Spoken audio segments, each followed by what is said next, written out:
नमस्कार बच्चों। इस वीडियो लेक्चर में हम लोग डिस्कस करेंगे क्लास 9th के मल्टीपल चॉइस क्वेश्चंस। और जो ये मल्टीपल चॉइस क्वेश्चंस होने वाले हैं इस चांद किताब से लिए गए हैं, जो कि कॉम्पिटिटिव एग्जाम्स के लिए बहुत ज़्यादा इंपॉर्टेंट होने वाले हैं। और अगर आप कोई स्कूल एग्जाम देते हैं तो उसके लिए भी ये क्वेश्चंस बहुत इंपॉर्टेंट होंगे। चैप्टर का नाम है मोशन। तो चलिए बिना टाइम वेस्ट किए 25 क्वेश्चन है अप्रॉक्सीमेट, तो उसको देखते हैं और अपने रिविजन को अच्छा से करते हैं यहाँ पर। तो फर्स्ट क्वेश्चन देखिए, फर्स्ट क्वेश्चन कह रहा है a particle is moving in a circular path of radius R. तो देखिए एक पार्टिकल है जो कैसे मूव कर रहा है, एक सर्कुलर पाथ में मूव कर रहा है और इस पाथ का रेडियस क्या दिया गया है, इस पाथ का रेडियस दिया है स्मॉल आर है।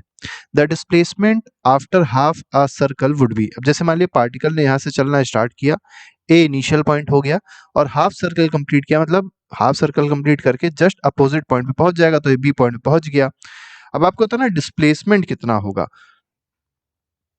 तो देखिए डिस्प्लेसमेंट, ये जो डिस्टेंस आपको दिखाई पड़ रही है ए और बी के बीच में, ये आपको दिख रही होगी, ये आर था तो ये भी स्मॉल आर हो जाएगा, तो टोटल कितना हो जाएगा 2r।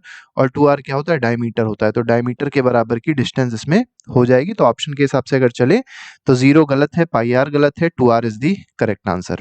अच्छा, अगर इसमें डिस्टेंस पूछते कि कितना डिस्टेंस उसने कवर किया, ठीक है, तो डिस्टेंस क्या होता है, तो ये जो सरकमफ्रेंस, हाफ जो सरकमफ्रेंस दिखाई पड़ रहा है सर्कल का, इतना सरकमफ्रेंस, तो ये क्या हो जाएगा, पाई आर हो जाएगा। ठीक है, डिस्टेंस होती।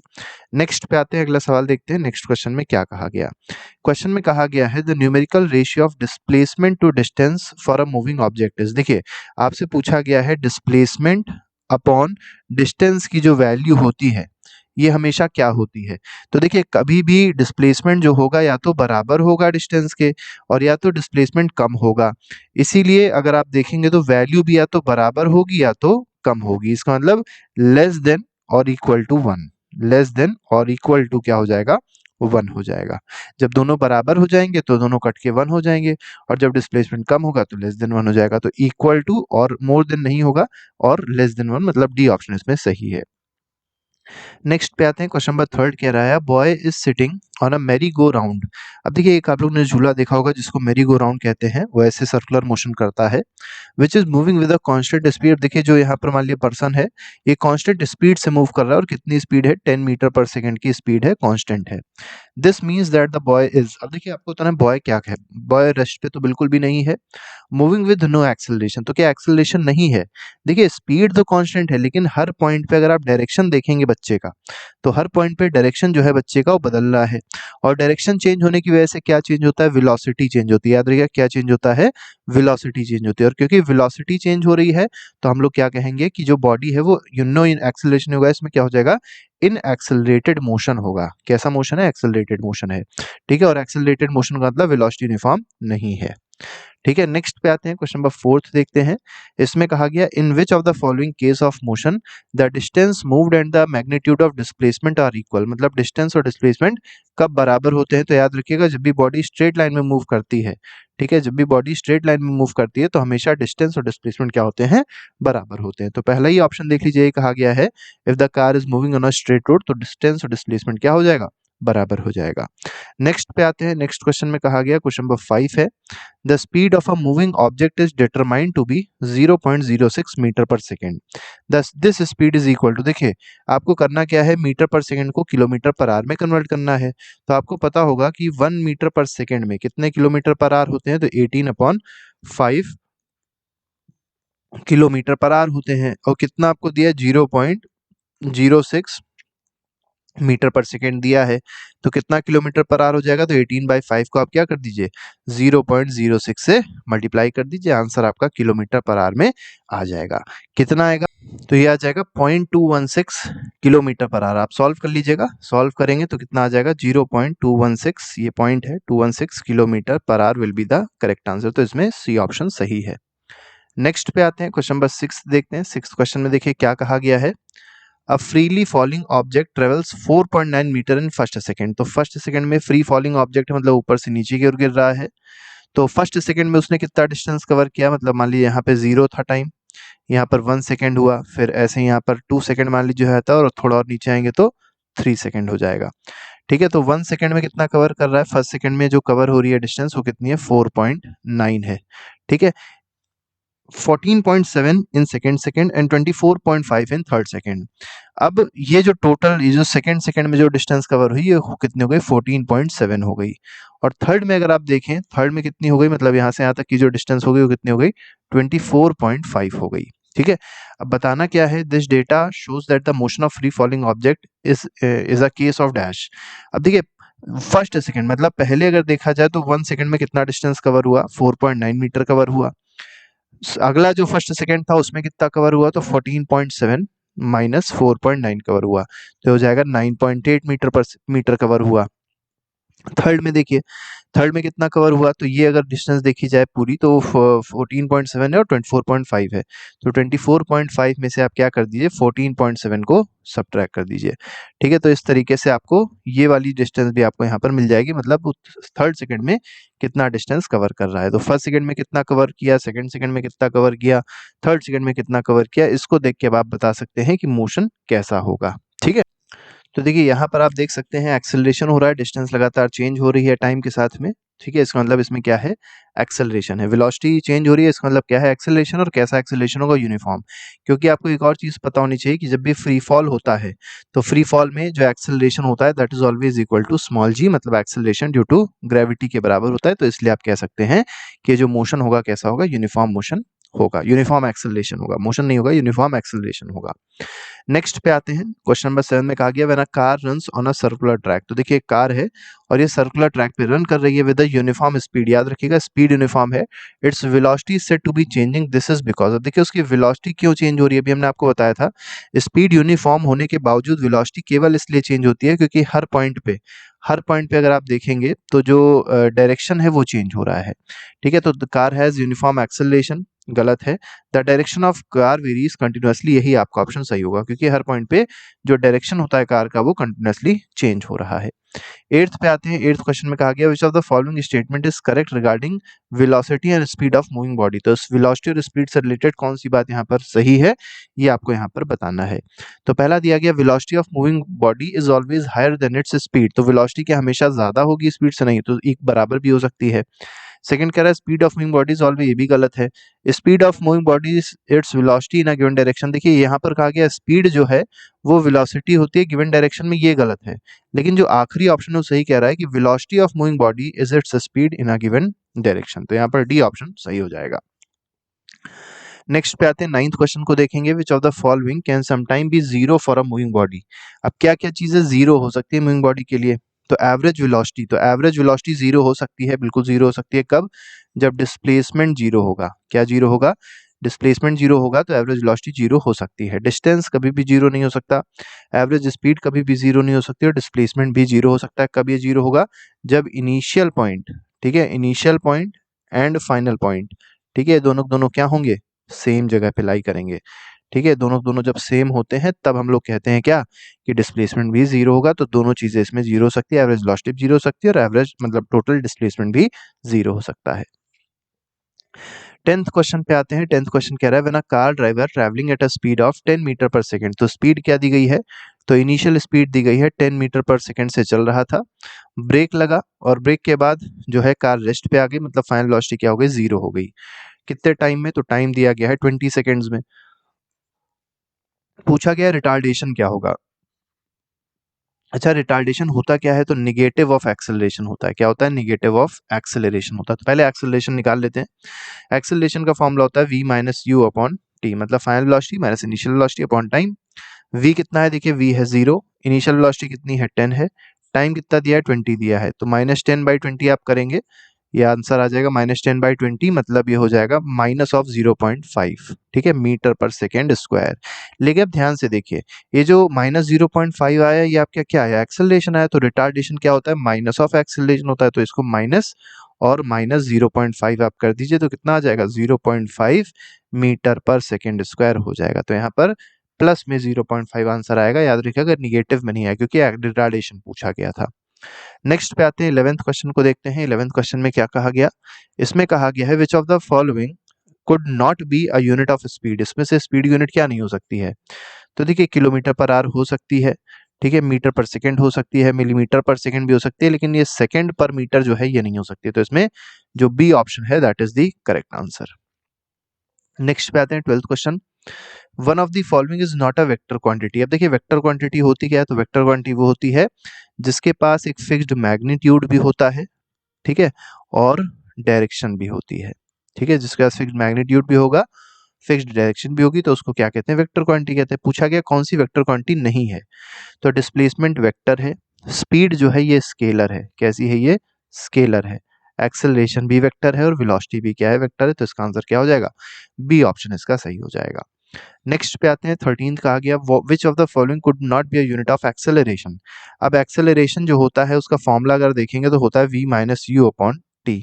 एसआई यूनिट क्या होती है, मीटर पर सेकंड स्क्वायर होती है, तो किलोमीटर पर सेकंड स्क्वायर हो सकती है, सेंटीमीटर पर सेकंड स्क्वायर हो सकती है, किलोमीटर पर सेकंड नहीं हो सकती है, तो यहाँ पर सी ऑप्शन जो है that will be the correct answer. यही ऑप्शन क्या है इसका करेक्ट है, ठीक है। और यहाँ पर आप देख सकते हैं कि मीटर पर सेकंड स्क्वायर दिया है, तो ये भी इसका गलत आएगा, ठीक है।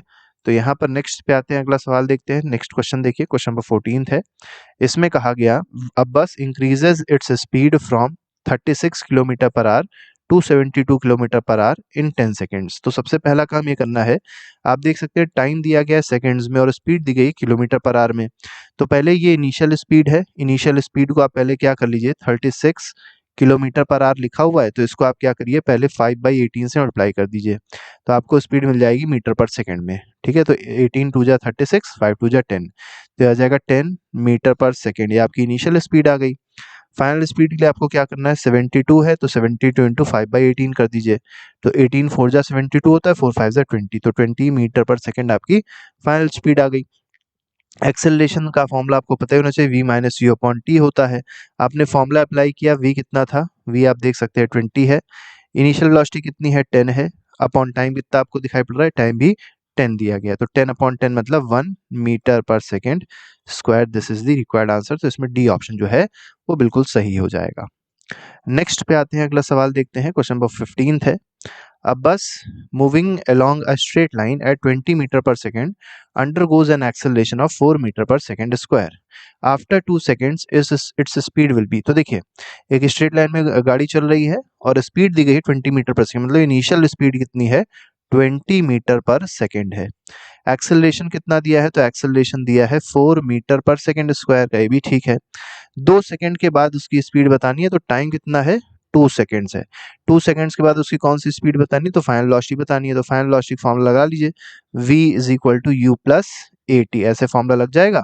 u कितना है, u है 20, ठीक है, प्लस एक्सेलरेशन कितना है 4 है, टाइम कितना है 2 है, तो 4 2 जा 8 प्लस 20 कितना हो जाएगा, 28 metre per second will be the correct answer. तो वेलोसिटी कितनी आ जाएगी, 28 मीटर पर सेकेंड आ जाएगी, तो इसमें डी ऑप्शन सही है। नेक्स्ट पे आते हैं, क्वेश्चन नंबर 16 देखेंगे। The slope of speed time graph gives. अब देखिए स्लोप का मतलब क्या होता है, स्लोप का मतलब होता है, ठीक है, स्लोप का मतलब होता है change in Y axis upon change in X axis, ठीक है। वाई एक्सिस में क्या है, स्पीड है, तो ये हो जाएगा change in speed upon change in time, मतलब टाइम में कितना चेंज आया, टाइम इंटरवल जिसको कहते हैं। तो स्पीड अपॉन टाइम क्या होता है, तो ये एक्सेलरेशन होता है, क्या होता है, एक्सेलरेशन होता है। तो यहाँ पर सही आंसर है ऑप्शन नंबर सी। नेक्स्ट पे आते हैं, the area under speed time graph. देखिए जब भी एरिया बताना हो, ठीक है, तो एरिया के लिए क्या करेंगे, स्पीड और टाइम को मल्टीप्लाई कर देंगे, तो स्पीड इनटू टाइम हो जाएगा। अब स्पीड इनटू टाइम क्या देता है, तो ये देता है डिस्टेंस। अब डिस्टेंस की यूनिट पूछी गई क्या होती है, तो यूनिट जो डिस्टेंस की होगी वही एरिया की यूनिट हो जाएगी इसमें। तो डिस्टेंस की यूनिट क्या होती है, मीटर होती है, तो यहाँ पर ए ऑप्शन सही है। नेक्स्ट पे आते हैं, क्वेश्चन नंबर 18 है। If the distance of an object is proportional to the square of time. तो डिस्टेंस जो है, ठीक है, डिस्टेंस क्या कहा गया है, एस मान लेते हैं डिस्टेंस है, और ये डायरेक्टली प्रोपोर्शनल किसके है, टाइम के स्क्वायर के, ठीक है। Then the object is moving dash. अब देखिए क्या करिए, दोनों तरफ आप टाइम से डिवाइड कर लीजिए, पहले टाइम से जब डिवाइड करेंगे तो डिस्टेंस अपॉन टाइम क्या हो जाएगा, स्पीड हो जाएगी, ठीक है। तो स्पीड डायरेक्टली प्रोपोर्शनल टू क्या आ गई, टाइम आ गई, मतलब जो स्पीड है वो कांस्टेंट नहीं है, वो भी वेरिएबल है और वो यूनिफॉर्मली वेरी हो रही है। तो अब इसके बाद देखिए क्या कहा गया, ठीक है, इसके बाद कहा गया कि स्पीड जो है, स्पीड तो आपको दिखाई पड़ रही है टी है, ठीक। दूसरे में आप देख सकते हैं, अगर फिर से इसको डिफरेंशिएट करें तो ये स्पीड अपॉन टाइम क्या मिल जाएगा, एक्सेलरेशन मिल जाएगा, और डायरेक्टली प्रोपोर्शनल टू क्या आ जाएगा, 1 आ जाएगा, मतलब एक्सेलरेशन जो है वो क्या है, कांस्टेंट है, ठीक है। तो यहाँ पर अगर देखा जाए एक्सेलरेशन कांस्टेंट होने का मतलब होता है यूनिफॉर्म एक्सेलरेशन। तो यहाँ पर यूनिफॉर्म वेलोसिटी तो नहीं है, लेकिन एक्सेलरेशन क्या है, यूनिफॉर्म है। तो यहाँ पर बी ऑप्शन सही हो जाएगा क्योंकि वो कांस्टेंट आ रहा है। नेक्स्ट पे आते हैं, क्वेश्चन नंबर 19 कह रहा है a car of mass 1000 KG. तो देखिए मास दिया है कार का 1000 केजी दिया है, is moving with the velocity of 10 metre per second. Velocity दी है 10 मीटर पर सेकंड है। अब देखिए एक और चीज आपको समझनी है कि यहाँ पर वेलोसिटी टाइम ग्राफ दिया है, मतलब इधर वेलोसिटी हो गई और इधर टाइम हो गया। तो velocity time graph for this car is horizontal line parallel to time axis. तो पैरेलल टू टाइम एक्सिस मतलब ये आपका ग्राफ है, ठीक है। Then the velocity of car at the end of 25 second. देखिए 25 सेकंड बाद जो वेलोसिटी होगी वो कितनी होगी। अब कहीं पे मान लीजिए, जैसे मान लीजिए यहाँ पर या यहाँ पर मान लीजिए वेलोसिटी है 10 मीटर पर सेकंड। अब क्योंकि आप देख सकते हैं कि स्पीड जो ग्राफ दिखाई पड़ रहा है वो आपको बिल्कुल स्ट्रेट लाइन है, तो हर जगह पे वेलोसिटी जो होगी इसकी, चाहे कोई भी टाइम पे आप देखेंगे तो वेलोसिटी कितनी होगी, 10 मीटर पर सेकंड ही होगी। वेलोसिटी में कोई चेंज नहीं आएगा, तो इसमें सी ऑप्शन सही हो जाएगा। नेक्स्ट पे आते हैं 20th क्वेश्चन में क्या कहा गया, motorcycle is being driven at a speed of 20 metre per second. फिर से देखिए वही सेम चीज, इनिशियल वेलोसिटी दी गई है 20 metre per second. When brakes are applied to bring it to rest, तो फाइनल स्पीड क्या हो जाएगी, 0 हो जाएगी। इन 5 सेकंड्स, तो कितने देर बाद रेस्ट पे आ गई, तो टाइम दिया है 5 सेकंड बाद वो रेस्ट पे आ गई। डी एक्सेलरेशन मतलब रिटार्डेशन बताना है कितना होगा, तो एक्सेलरेशन का फॉर्मूला लगा लीजिए, v minus u upon T होता है। v कितना है, 0 है, u कितना है, 20 है, ठीक है, और टाइम कितना दिया गया है, 5 दिया है। तो -20/5 मतलब -4 metre per second square will be the correct answer. लेकिन आपसे पूछा गया डी एक्सेलरेशन कितना होगा, तो एक्सेलरेशन आया।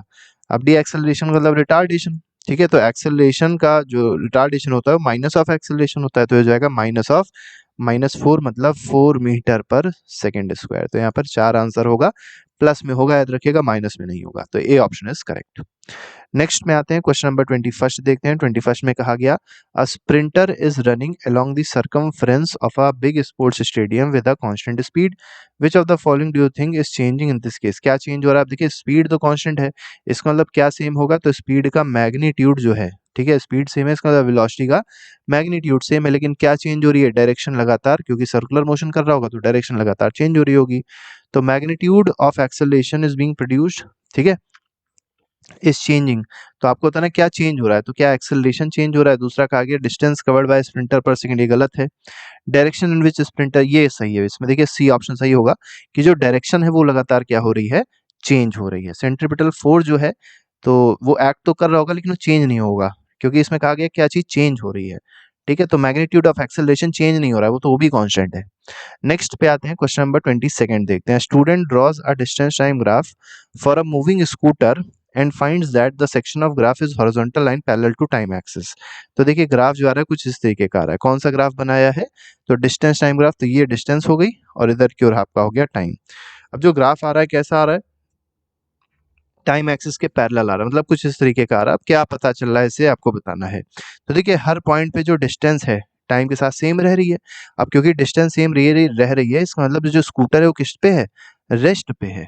स्कूटर की डिस्टेंस ही नहीं चेंज हो रही है, इसका मतलब वो स्कूटर किस पे है, रेस्ट पे है। तो scooter has uniform by scooter in the maximum in this section गलत है। डिस्टेंस इज मैक्सिमम गलत है। मिनिमम, अब देखिए यहाँ पर ये ऑप्शन आपको दिखाई पड़ जाएगा, distance travel by the scooter is 0 in this section. तो इस सेक्शन में जहां पर आपको ग्राफ स्ट्रेट दिखेगा वहां पर डिस्टेंस क्या हो जाएगा, 0 हो जाएगा। नेक्स्ट पे आते हैं, which one of the following is most likely not a case of uniform circular motion.